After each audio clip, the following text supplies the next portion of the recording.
शिक्षा की देवी माँ सावित्रीबाई फूले, आरक्षण के जनक छत्रपति साहू जी महाराज, माँ अहिल्याबाई होलकर, पीवी नारायण पेरिया स्वामी, नारी मुक्ति के दाता, संविधान के रचयिता, सिंबल ऑफ नॉलेज बाबा साहब डॉक्टर भीमराव अंबेडकर, शहीद आजम वीर अब्दुल हमीद, शहीद आजम भगत सिंह, शहीद आजम धन सिंह कोतवाल और शहीद आजम माता दीन वाल्मीकि व देश के अंदर जिन जिन लोगों ने मानवतावादी व्यवस्था के लिए काम किया, उन सभी संतों गुरुओं महापुरुषों को नमन करता हूँ। जातियों में बटे हुए बहुजन समाज को एक करने वाले, बहुजन समाज को राजनीतिक चेतना जगाने वाले मान्यवर साहब श्री काशीराम जी और मान्यवर साहब श्री काशीराम जी को इस फूले साहू अम्बेडकर की विचारधारा के बारे में बताने वाले मान्य दीनानाथ वाल्मीकि जी और अन्य सभी महापुरुषों को मैं नमन करता हूँ। वक्त बहुत कम है, 7:30 बज गए हैं। संघर्ष करने में और जिंदाबाद में ही समय निकल गया। साथियों, निरंतर साथी काम कर रहे हैं, निरंतर भीम आर्मी आजाद समाज पार्टी की टीम देहात के अंदर काम कर रही है। आज जिसको हम बहुजन समाज भाईचारा सम्मेलन कहते हैं, उसको यहाँ पे हमने दलित पिछड़ा मुस्लिम भाईचारा सम्मेलन, अल्पसंख्यक भाईचारा सम्मेलन करके हमने यहाँ पे उसको करने का काम किया है। आप सभी लोग आए, आप सब लोगों का दिल की गहराई से शुक्रिया, आभार। जिन लोगों ने यहाँ व्यवस्था की, मैं देख रहा था निरंतर पोस्टर ले जाके गली गली मोहल्ले मोहल्ले जाके लोगों को जागरूक करने का काम कर रहे थे, मगर सच्चाई ये है गुलामी बहुत लंबे समय की है, इतनी जल्दी नींद टूटने वाली नहीं है लोगों की। आप सब लोग आए, आपका दिल की गहराइयों से धन्यवाद। साथियों, मेरे से पूर्व वक्ताओं ने बहुत बातें कही और बहुत बारे में आपको जो है बताया। किसी ने बाबा साहब डॉक्टर अम्बेडकर के बारे में बताया, तो किसी ने सेपरेट इलेक्टोरल के बारे में बताया। इसी के उसमें जो है मैं इसको आगे बढ़ाते हुए जो यहाँ की मेन समस्या है, जो यहाँ की मेन समस्या है 74-4 की समस्या को बाबा साहब डॉक्टर अम्बेडकर अंग्रेजी हुकूमत के सामने जो है बताते हैं। ये बात उस समय पे जिस तरह से सेपरेट इलेक्टोरल हमें मिला, उस समय पे बाबा साहब डॉक्टर अम्बेडकर सेपरेट सेटलमेंट के बारे में बात करते हैं। और बाबा साहब डॉक्टर अम्बेडकर क्या कहते हैं कि मेरे बहुजन समाज के लोगों पे जिनके पास अन्याय अत्याचार जुल्म जाति होती है, जिनके साथ शोषण उत्पीड़न होता है, जिन बहन बेटियों को जो उनके यहाँ काम करने जाती है दूसरे लोगों के यहाँ, उनके यहाँ पे जुल्म, उनके साथ उनकी बहन बेटियों के साथ जुल्म जास्ती होती है। तो बाबा साहब डॉक्टर अम्बेडकर वायसराय को बताते हैं कि अगर सबसे ज्यादा जो कारण है हमारे साथ जुल्म जास्ती का, वो इसलिए है क्योंकि हमारे लोग लैंडलेस लोग हैं, हमारे लोग भूमिहीन लोग हैं। हमारे लोग जब दूसरों के खेतों में काम करने जाते हैं तो उन्हें मजदूरी के नाम पे मारा जाता है। जब उनकी मिसेज और उनकी बहन बेटियां उनको जो है उनके साथ काम करने जाती है तो उनके साथ दुराचार होता है। अगर हमारे साथ अन्याय अत्याचार का खात्मा अगर अंग्रेजी हुकूमत को करना है, अगर अंग्रेजी हुकूमत सच में जो है अछूतों के, दलितों के, पिछड़ों के जो है अगर हितैषी है, तो अंग्रेजी हुकूमत को इस देश के अंदर इतनी जमीनें, सरकारी जमीन पड़ी है जिसको कोई बोने और जोतने वाला नहीं है। उस जमीन को अगर अंग्रेजी हुकूमत चाहे तो हमारे लोगों को दे सकती है। बहुत सारे गांवों में कमजोर वर्ग के लोग, छोटी छोटी जातियों में बटे हुए लोग हैं और उनके साथ एक एक करके जाति के नाम पर उनके साथ अन्याय अत्याचार होता है, उनके साथ जो है उनके साथ मारपीट होती है, उनका हुक्का पानी बंद होता है। आज देश को आजाद हुआ, आज की भी बात बता रहा हूँ, आज देश को आजाद हुए 75 साल से ज्यादा हो गए, आज भी हुक्का पानी बंद होने की प्रथा हरियाणा में बरकरार है। तो बाबा साहब डॉक्टर अम्बेडकर उस समय पे जो है अंग्रेजों को रजामंद करते हैं इस बात के लिए, 1942 की बात है। और बाबा साहब डॉक्टर अम्बेडकर की बात अगर ईस्ट इंडिया कंपनी के लोग मान जाते हैं। बाबा साहब कहते हैं कि आपने हमें 2 वोटों का अधिकार दिया था, वो तो गांधी एंड कंपनी के लोगों ने हमसे छीनने का काम किया, मगर आप चाहो तो हमारे अगर उद्धार करना चाहते हो, हमारे जीवन में परिवर्तन करना चाहते हो, हमारे जुल्म जाति अन्याय अत्याचार का सच में खात्मा करना चाहते हो, तो हमें जो है सेपरेट सेटलमेंट दे के जाओ।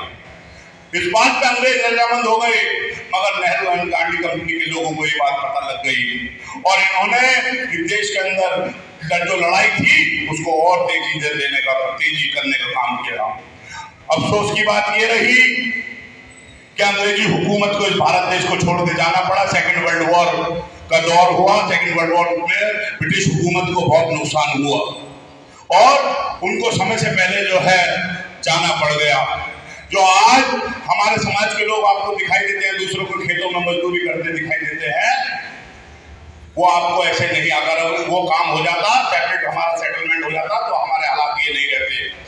मगर अंग्रेजी हुकूमत को ये बात कहते हुए कि नेहरू एंड कंपनी के लोगों ने, अंग्रेजों ने कहा कि बाबा साहब डॉक्टर अम्बेडकर सेपरेट सेटलमेंट की बात कर रहे हैं, तुम इसको करोगे या नहीं करोगे। उन्होंने जब सर झुकाते हुए कहा कि हम इस काम को करने का काम करेंगे। समय समय में उन्होंने क्या किया, कभी 20 सूत्री कार्यक्रम के तहत हमें जमीन देने का काम किया, तो कभी पट्टे देने का काम किया, मगर उनका मालिकाना हक हमें आज भी नहीं दिया है। जब आज वो जमीनें मूल्यवान हो गई हैं, आज देश के अंदर अंग्रेज तो चले गए, कांग्रेस का राज भी खत्म हो गया, मगर जिनका राज आया है उनकी निगाहें उन जमीनों पे आज भी हमारी बरकरार है। जिन जमीनों को हमारे साथियों ने, जिन नौजवान हमारे सीनियर साथियों ने उस जमीन को जो है मेहनत से उसे जोड़ने बोतने का काम किया, आज से वो मूल्यवान बन गई है।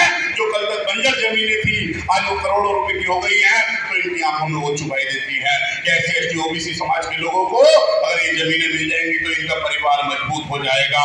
वो इसके खिलाफ में यहाँ पे जो है हमारी जमीनें हड़पने का काम कर रहे हैं।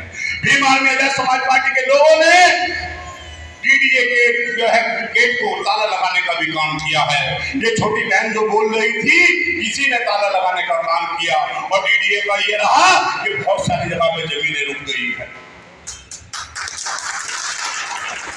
मगर ये परमानेंट इलाज तो हुआ नहीं है, परमानेंट इलाज तो हुआ नहीं। परमानेंट इलाज तो होगा जब हम बहुजन समाज के लोग, जातियों में बटे हुए अल्पजन समाज के लोग, अगर हम सब लोग आपसी में भाईचारा बना लेंगे और इस सम्मेलन को इस कमरों से निकाल के बाहर और बड़े बड़े चौक और मैदानों की तरफ ले जाएंगे, तब जाके जो है तुम्हारा परमानेंट समाधान हो सकता है।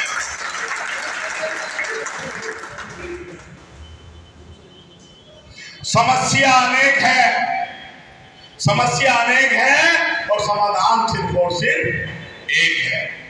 इस देश के अंदर अगर बहुजन समाज के लोग आपसी भाईचारा बना लेंगे, ये जो दीवार पे लिखा हुआ है ये सिर्फ नाम का भाईचारा हो सकता है, मगर इस देश के अंदर बहुजन समाज के लोग, दिल्ली के अंदर, दिल्ली देहात के अंदर बहुजन समाज के लोग अगर आपसी भाईचारा बना लेंगे, दलित पिछड़े वर्ग के लोग अगर साथ चलेंगे, तभी दिल्ली पे राज करेंगे। मानव काशीराम साहब बहुत दिन पहले कह गए कि सारा बहुजन साथ चलेगा तभी देश पे राज करेगा। मगर अफसोस की बात यह है बहुजन समाज के लोग साथ नहीं चल पाए और जो अल्पजन समाज के लोग थे उनका इस देश पे राज है, उनका इस देश पे राज आज भी बरकरार है। हम लोग निरंतर प्रयास कर रहे हैं भीम आर्मी आजाद समाज पार्टी के माध्यम से कि हम सब लोग जुड़ के एक साथ चले, एक दूसरे की सुख सुविधा, एक दूसरे के सुख दुख में एक साथ रहने का काम करें, एक दूसरे के साथ खड़े होने का काम करें, तब जाके जो है ये समस्याओं का समाधान होगा। नहीं तो साहब बुरा मत मानना, अछूत अलग पिटते रहेंगे और पिछड़े अलग पिटते रहेंगे। सच्चाई तो यह है, अछूत तो इस देश के अंदर शेड्यूल कास्ट के लोग तो आज भी देश के अंदर रोटी कपड़ा और मकान के लिए ही जूझ रहा है। जो इस लड़ाई को पहले भी इस लड़ाई को जो है अछूतों ने चालू नहीं किया, पहले भी इस लड़ाई को महात्मा ज्योतिबा फूले ने चालू किया। अगर राष्ट्रपिता महात्मा ज्योतिबा फूले इस लड़ाई को चालू ना करते तो आज ये बहनें बेटियां जो आपको दिखाई दे रही है, पढ़ी लिखी लेके चपरासी से लेकर इंजीनियर, डॉक्टर, पायलट, साइंटिस्ट बनी दिखाई दे रही है, लेके ग्राम प्रधान से लेकर MLA तक, चेयरमैन तक, विधायक तक और CM तक और प्रधानमंत्री तक, जो इंदिरा गांधी भी दिखाई दी, आज आपको राष्ट्रपति भी दिखाई दे रही है, एक आदिवासी समाज की बेटी, तो वो इस संविधान वो हुआ तो हुआ पॉसिबल राष्ट्रपिता महात्मा ज्योतिबा फूले की वजह से हुआ। अगर राष्ट्रपिता महात्मा ज्योतिबा फूले मां सावित्रीबाई फूले को ना पढ़ाने का काम करते और इस बुनियादी व्यवस्था के खिलाफ में उस समय पे बिगुल फूकने का काम नहीं करते तो हमारे जीवन में परिवर्तन नहीं आ सकता था।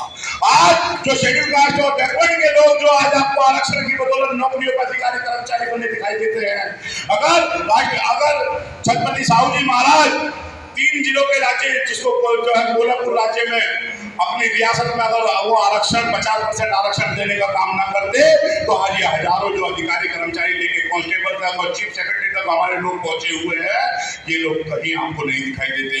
जो आज ग्राम प्रधान से लेकर एमएलए एमपी मिनिस्टर तक बने हुए हैं वो आपको नहीं दिखाई देते। अगर ये बने हुए हैं तो सिर्फ और सिर्फ महात्मा साहू जी महाराज को छत्रपति साहू जी महाराज की ये बदौलत आपको दिखाई दे रहे हैं। सम्मानित साथियों, इस देश के अंदर 2 तरीके के पलायन हुए। एक पलायन हुआ कि पढ़ लिख के नौजवान साथी जिनको पढ़ने लिखने का मौका मिला वो पढ़ लिख के जो है गांव छोड़ के शहरों की तरफ आ गए। 1991 का एक जो है डाटा है कि 15 करोड़ लोग गांवों को छोड़ के शहरों की तरफ बसे, बड़े बड़े शहरों में दिखाई दिए। एक वो लोग थे जिनको जो है पढ़ लिख के जिनको सेंट्रल गवर्नमेंट, स्टेट गवर्नमेंट और ऑटोनोमस बॉडी में जो है नौकरी करने का मौका मिला, वो लोग यहाँ पर आए। उनके जीवन में तो थोड़ा परिवर्तन आया क्योंकि किसी को CPWD के फ्लैट मिल गए, किसी को आवास विकास के मिल गए, तो किसी ने अपनी कॉलोनी जो है अपनी तनख्वाह अपने मेहनत की कमाई से अपनी मजबूत कॉलोनियों में जो है मकान लेने का काम किया। मगर 14 करोड़ से ज्यादा वो लोग थे जो आपको आज भी जो है कोई नाले के किनारे पड़ा दिखाई देता है, घर बसाए दिखता है, कोई आपको सिवर लाइन के किनारे दिखाई देता है, कोई आपको रेलवे किनारे दिखाई देता है, कोई आपको फ्लाईओवरों के नीचे दिखाई देता है, कोई आपको अन्य अन्य जगहों पे दिखाई देता है। 14 करोड़ से ज्यादा वो लोग आए जो है जुल्म जाति अन्याय अत्याचार का शिकार होके जो लोग यहाँ पर आए। एक तो वो आए जो नौकरी के लिए आए, एक वो लोग आए जो जुल्म जाति अन्याय अत्याचार का शिकार हो गए यहाँ पे जो है बड़े बड़े शहरों में जो बहुत बड़ी मात्रा में पलायन किया। उनके साथ तो आज भी वही हालात हैं, उनको तो आज भी वही हालात है। कभी कांग्रेस आती है वो इसको कहती है हम पेरिस बनाएंगे, कभी केजरीवाल आते हैं वो कहते हैं हम इसको लंदन बनाएंगे, कभी मोदी आते हैं तो वो कहते हैं हम नया विकास कराएंगे। बताओ इस पेरिस में, इस लंदन में और इस विकास में दलितों की, पिछड़ों की, उन कमजोर वर्ग के लोगों की कहाँ जगह होगी? विकास कब होगा? जब झुग्गी बस्ती झोपड़ियां खत्म हो जाएंगी, इनकी भाषा में जब विकास होगा।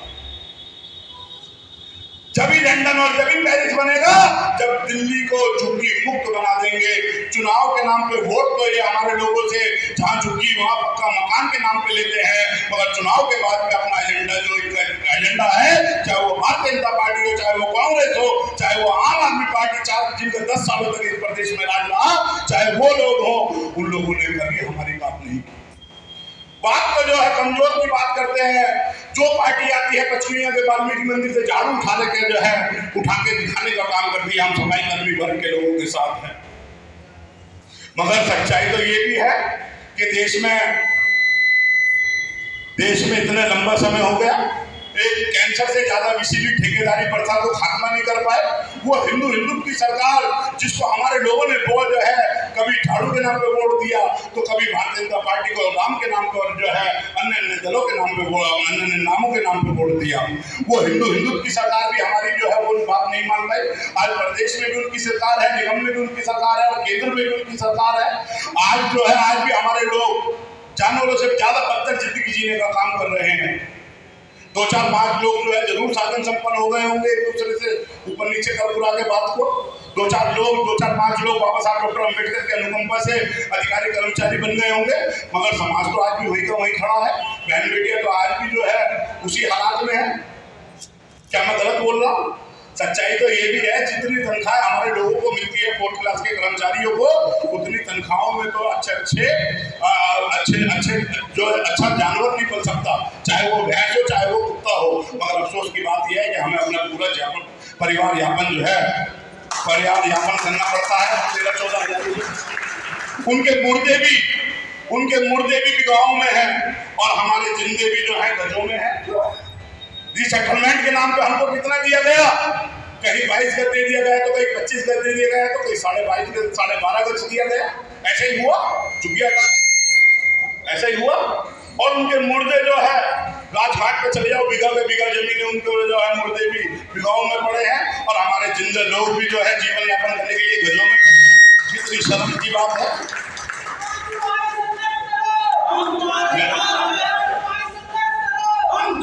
भाई मैंने तो बताया, मैं बहुत लंबे समय से संघर्ष कर रहा हूँ। कुछ समय निकाल के आप लोग भी अपने अपने क्षेत्रों में संघर्ष करो। ये काम सीख के सिखाने की कला है। ये बीच में जो शख्सियत बैठी है, ये आंदोलन में मुझे इस आंदोलन में लेकर आए, फूले शाहू अम्बेडकर के आंदोलन में। ये बीच में जो शख्सियत बैठे हैं बालक राम भाई, मेरे घर से जो है मुझे पकड़ के जो है लेके आने का काम किया इन्होंने। इसमें तो कोई तो रहा नहीं, इसमें कोई तो रहा नहीं एक सफाई कर्मचारी वर्ग के व्यक्ति को, इसमें कोई तो रहा नहीं कि एक सफाई कर्मचारी का बच्चा भी बाबा साहब डॉक्टर अम्बेडकर की बदौलत आज अपना जो है अपने हक अधिकारों की आवाज उठा सकता है। नहीं तो हालात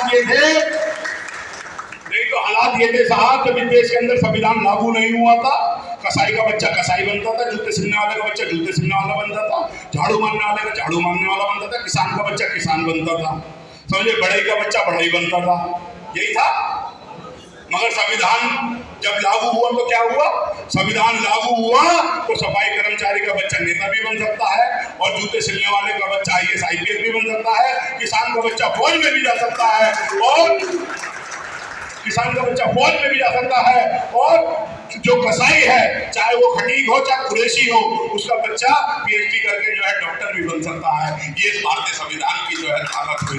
ये हुआ तो सिर्फ और सिर्फ कॉन्स्टिट्यूशन ऑफ इंडिया की बदौलत हुआ। ये जो हमारे जीवन में जो परिवर्तन आया है, ये जो हजारों हजार बाबा आए और हजारों हजार बाबा गए, किसी ने हमारे जीवन में परिवर्तन नहीं किया। आज ये बहन बेटियां जो आपको दिखाई देती है, तो ये सिर्फ और सिर्फ अगर परिवर्तन आया तो बाबा साहब डॉक्टर अम्बेडकर की बदौलत आया। एक किस्से को बता के अपनी बात को जो है मैं खात्मा करूंगा। एक किस्सा है, बहुत रोंगटे दिलाने वाला है। वो है बचपन की बात है। हम मनोहर काशीराम साहब को अपना नेता मानते हैं। उन्होंने सच में देश के अंदर उन वर्ग के अंदर राजनीतिक चेतना जगाई जिन वर्ग के लोगों को अपने अधिकारों के बारे में नहीं पता था, जिन वर्ग के लोगों को राजनीति का लय नहीं पता था, जिन वर्ग के लोगों को अधिकार का ए नहीं पता था, जिन वर्ग के लोगों को आरक्षण जरूर जो है कॉन्स्टिट्यूशन की बदौलत लागू हो गया, मगर सच्चाई क्या है, उन्हें आरक्षण की ए भी नहीं पता था। उन लोगों में, जातियों में बटे हुए भोजन समाज के लोगों में जो है राजनीतिक चेतना पैदा करने का काम किया। उनका एक किस्सा सुनाता हूँ आपको। माननीय काशीराम साहब के पिता एक गेस्ट हाउस में काम करते हैं, रोपड़ के गेस्ट हाउस में काम करते हैं, और ये मई जून जैसी गर्मी चल रही है, दोपहर का समय हो रहा है, और उनके पिता क्या काम करते हैं साहब, बड़े बड़े अंग्रेजी हुकूमत थी, बड़े बड़े पंखा जो है लगे हुआ करते थे, उसको आदमी को हिलाना पड़ता था बाहर से बैठ के। माननीय काशीराम साहब के पिता पंखा झोलने का काम करते हैं, समझे, और उनकी माता ने कहा कि भाई जाओ ये खाना लेके जाओ, अपने पिता को जो है वहाँ पे दिया ड्यूटी पे। अंग्रेजी हुकूमत के जो है वो उसमें नौकरी करते थे। अब भाई वो गए काम पे, तो देखा उनके पिता पसीने में लथपथ होए पड़े, तर होए पड़े हैं, पसीने में लथपथ होए पड़े और तर होए पड़े हैं। वो कहते हैं, साहब कहते हैं कि लो जी, लो पिताजी खाना खा लो। बोले ना ना ना, अगर ये पंखा रुक जाएगा तो साहब वो जो भी अंग्रेजी हुकूमत में जो अधिकारी होगा, जो भी होगा, वो उड़ जाएगा और वो मेरी तनख्वाह काट लेगा और अब शब्द भी बोल सकता है मुझे। बोले भाई मैं जो है खाना बाद में खाऊंगा। तो कितने परेशान काशीराम साहब। एक बार फिर जब वो सपने में जब वो जो है उसी गेस्ट हाउस के अंदर राज्यसभा के सांसद बन के जो है चीफ गेस्ट के तौर पे वहां पर रुके, उनकी व्यवस्था हुई, तो वो सपने में क्या देख रहे हैं? सपने में वही जो है वो देख रहे हैं और एकदम घूम के खड़े हो गए। तो ये परिवर्तन जो हुआ, जिसमें जो है उनके पिता पंखा झोला करते थे, आज उसी गेस्ट हाउस के अंदर राज्यसभा बन के जो है चीफ गेस्ट बन के माननीय काशीराम साहब गए। तो अगर ये परिवर्तन हुआ तो ये बाबा साहब डॉक्टर अम्बेडकर की बदौलत हुआ। हमारे हालात ये थे, एक समय ये हालात थे साहब कि चंद्रशेखर साहब अपनी बातों में खूब ये बात बताते हैं। क्या बात बताते हैं कि मैं एम्स के हॉस्पिटल में अपने पिता को लेके गया और 3 दिन 4 दिन भटकता रहा, मेरे पिता का इलाज नहीं हुआ, मेरे पिता का इलाज नहीं हुआ, और इसी के कारण उनकी समय से पहले वो इस दुनिया से चल बसे। मगर आज एक समय वो भी है, उन्होंने मेहनत करके और सांसद बनने के बाद वो एक साइन करते हैं और हजारों हजार लोगों का इसमें एडमिशन करा देते हैं। में भी एडमिट करा देते हैं। अगर ये परिवर्तन हुआ तो ये just because of the constitution हुआ। अगर ये संविधान नहीं रहेगा और ये संविधान नहीं था तो तुम लोग जाओ अपने घरों पे पढ़ो मनुस्मृति, जाओ अपने घरों पे देखो जो है शूद्र पिक्चर, जब जाके एहसास हो जाएगा। हमारे पूर्वज जो सफाई कर्मी जाति के लोग बैठे हैं यहाँ पे, उनको ये बात पता होगी किस तरह से हमारी बहन बेटियां दूसरों के घरों पे मेहनत ढोके आने का काम करती थी और दोपहर में उसके बदले रूखी सूखी रोटी आके जो है पेट भरने का काम करती थी। आज तो बहन बेटियां शोरूमों के कपड़े पहन रही हैं, आज तो बहन बेटियां जो है बड़े बड़े रेस्टोरेंटों में खाने खा रही हैं। मगर कल तक तो उतरन ही पहनते आए थे हमारे लोग। हमारे लोगों, नौजवान साथियों, हमारे लोगों ने कफन तक भी ओढ़े। कोई अगर मर गया तो उसकी खाट उठा रहा है, उसका गद्दे उठा रहा है, और जो अर्थी में कफन रखते थे वो उस कफन को ओढ़ने का भी काम किया हमारे लोगों। ये अगर हमारे जीवन में परिवर्तन अगर कुछ आया, आज जो हमारे लोग जो है शोरूमों में जाकर, रेस्टोरेंटों में जाकर, गाड़ी घोड़ों में घूम रहे हैं, ये अगर परिवर्तन आया तो ये संविधान की बदौलत आया। अगर बाबा साहब डॉक्टर अम्बेडकर हमारे जीवन में ना आते और हम पे उपकार ना करके जाते तो हमारे जीवन में कुछ नहीं हो सकता था। मगर हमें भी, हम बाबा साहब डॉक्टर अम्बेडकर के अनुयायी हैं, हमें भी जो है उनकी पहली बात पे ज्यादा जोर लगाना चाहिए। बाबा साहब डॉक्टर अम्बेडकर ने महात्मा ज्योतिबा फूले से इंस्पायर्ड होकर अपनी बात में कही कि शिक्षित बनो, क्योंकि महात्मा ज्योतिबा फूले भी कह के गए, जब उनके साथ पुराने साथी सब जानते हैं, जब वो ब्राह्मण दोस्त की शादी में गए, उन्हें वहां से अपमानित करके भगा दिया गया, और जब वो महारों को जो है आते हुए देखते हैं, वो रो रहे हैं और महार हंस रहे हैं।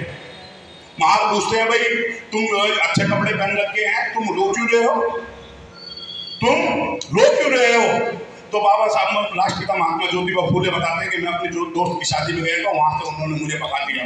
वो हंसते हैं जोर जोर से, वो हंसते हैं इस बात पे, बोले ये कौन सी नई बात है, हमारे को तो रोज भगाया जाता, हमारे को तो सदियों से भगाया गया।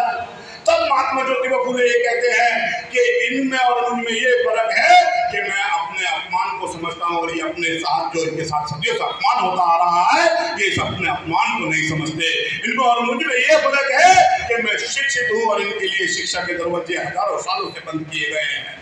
जब महात्मा ज्योतिबा फूले जोर देके कहते हैं कि शिक्षा बिन मति गई और मति बिन गति गई, गति बिन नीति गई और नीति बिन धन गया, और धन के अभाव के कारण ही हम लोग शूद्र हुए।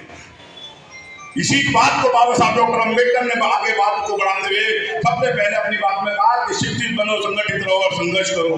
मैं अपने भाइयों को कहता हूँ कि हमें अपनी आधी रोटी कम खानी है, मगर अपने बच्चों को जरूर पढ़ाना है।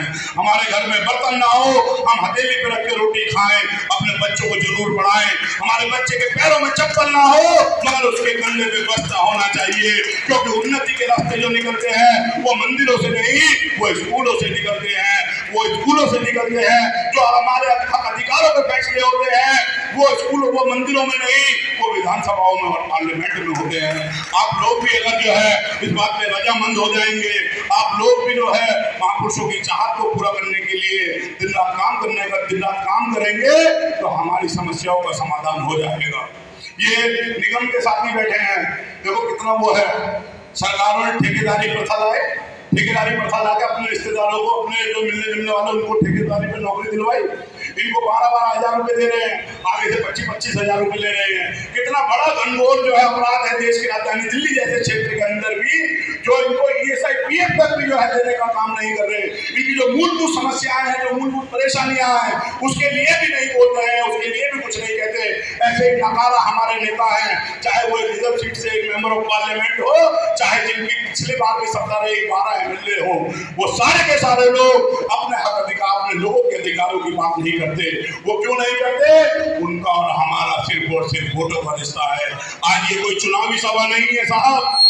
भारतीय जनता पार्टी कांग्रेस के लोग चुनावी सभा करते हैं, चुनाव में 15 दिन 20 दिन पहले निकल के आते हैं, किसको बुआ कह के, किसको फूफी कह के, किसको भाई कह के, किसको चाचा कह के आपके वोट को ले जाने का काम करते हैं। मगर ये कोई हम चुनावी सभा करने नहीं आए हैं, हम समाज को तैयार करने आए हैं। हम बहुजन समाज में एक संदेश देने आए हैं कि दलित थोड़ा साथ चलेगा तभी देश में राज करेगा।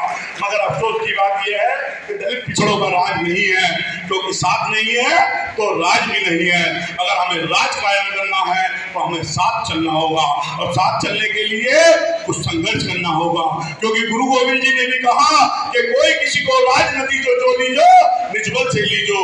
अपने दम पे राज लिए जाते हैं। ये आज आज तो जो है बंद कमरे की मीटिंग हुई है, ये मीटिंग अगर अगली बार होगी और ये हमें संदेश देना है कि हम बहुजन समाज के लोग, हम पिछड़ी जाति के लोग, हम कमजोर मजदूर वर्ग के लोग, हम ताजा कमाने ताजा खाने वाले लोग, हम किसान कमेरे मजदूर वर्ग के लोग इस देश के अंदर एक साथ चलने के लिए तैयार हो गए हैं। हम दिल और दिमाग से तैयार हो गए हैं। हम फैसला कर चुके हैं कि हम लोग इस देश के अंदर राज करने का काम करेंगे, इस प्रदेश के अंदर भी राज करने का काम करेंगे। तो जो काम जो रुका हुआ है वो पूरा हो सकता है, नहीं तो कभी पिछड़ा पिटता रहेगा, कभी दलित पिटता रहेगा, कभी मुसलमान पिटता रहेगा। नंबर एक करके सबका आना है, कोई नहीं बचना। मनुवाद की लाठी से कोई नहीं बचने वाला। कोई ये सोचता हो कि हम बचे हुए हैं, हमें कौन वो कर लेगा, कोई छाती पर हाथ मार के ये कहता हो कि हम फलाना इतने लाख यहाँ पे हैं। मैंने वो भी हालात देखे हैं। अभी हम 1-1.5 महीने पहले ही एक सफाई कर्मी जाति के व्यक्ति, मैं सफाई कर्मी जाति इसलिए बोलता हूँ भाई क्योंकि कानून भी सफाई का काम करते हैं, हैला भी सफाई का काम करते हैं, मेहतर भी सफाई का काम करते हैं, क्योंकि वीडियो के माध्यम से हम और अन्य माध्यम से सब लोग सुनते हैं। सफाई कर्मी जाति के लोग, वाल्मीकि समाज के लोग, अगर हमारे लोग ये सोचें और इस बात को ध्यान रखें कि यहाँ पे शमशानों में भी जो है तुम्हारे लिए एंट्री बंद कर दी जा रही है। अभी आपको किसको पता है मेहरौली वाली घटना? किसको पता मेहरौली की घटना? भाई मेहरौली में एक सफाई कर्मी जाति का व्यक्ति मरा, वाल्मीकि समाज का व्यक्ति मरा, तो उसको जो है वह शमशान में जलाने नहीं दिया गया और कह दिया गया कि शमशान जो है वाल्मीकियों के लिए उधर वाली वो बनाई गई है, वहां पे जलाओ। ये हालात हैं। जब ये हमें शमशानों में नहीं जलने दे रहे तो हमारे बच्चों को अच्छी शिक्षा कैसे देंगे? हमारे अधिकारों की बात कैसे करेंगे? हमें अधिकार कैसे देंगे? हमें अच्छी जो है शिक्षा के साथ चिकित्सा कैसे देंगे? होना क्या चाहिए था देश के अंदर? होना ये चाहिए था, जैसा बालक राम जी ने कहा और चंद्रशेखर साहब की हमारी नीति भी, हम इस पर काम कर रहे हैं। एक चपरासी का बच्चा भी वहीं पढ़ना चाहिए था, उस जिले के डीएम का बच्चा भी वहीं पढ़ना चाहिए था। एक सफाई कर्मचारी का भी उसी हॉस्पिटल में इलाज होना चाहिए, और जो वहाँ पे पीएचडी का डॉक्टर है, जो वहाँ पे हेड है किसी भी डिपार्टमेंट का, उसके परिवार का भी वहीं इलाज होना चाहिए, एमएलए का भी वहीं इलाज होना चाहिए, और एमपी के बच्चे का भी वहीं इलाज होना चाहिए। मगर यहाँ क्या हो रहा है? सबके लिए, तुम्हारे लिए, मेरे लिए सरकारी हॉस्पिटल, और इनके लिए अपोलो और मैक्स और अन्य बड़े बड़े हॉस्पिटल। यही तो हुआ, यही हुआ ना भाई, और यही हो रहा है। और इस बात का ढिढोरा पीट के हमने ऐसा हॉस्पिटल कर दिए। क्या हालात हैं सरकारी हॉस्पिटलों के यहाँ पे, क्या हालात हैं यहाँ पे सरकारी विभागों के, हमें समझना। ये सरकारी तंत्र को सोची समझी साजिश के तहत बर्बाद करने का काम कर रहे हैं। सच्चाई मानो, अगर ये सरकारी व्यवस्था इस देश के अंदर नहीं रहेगी, जो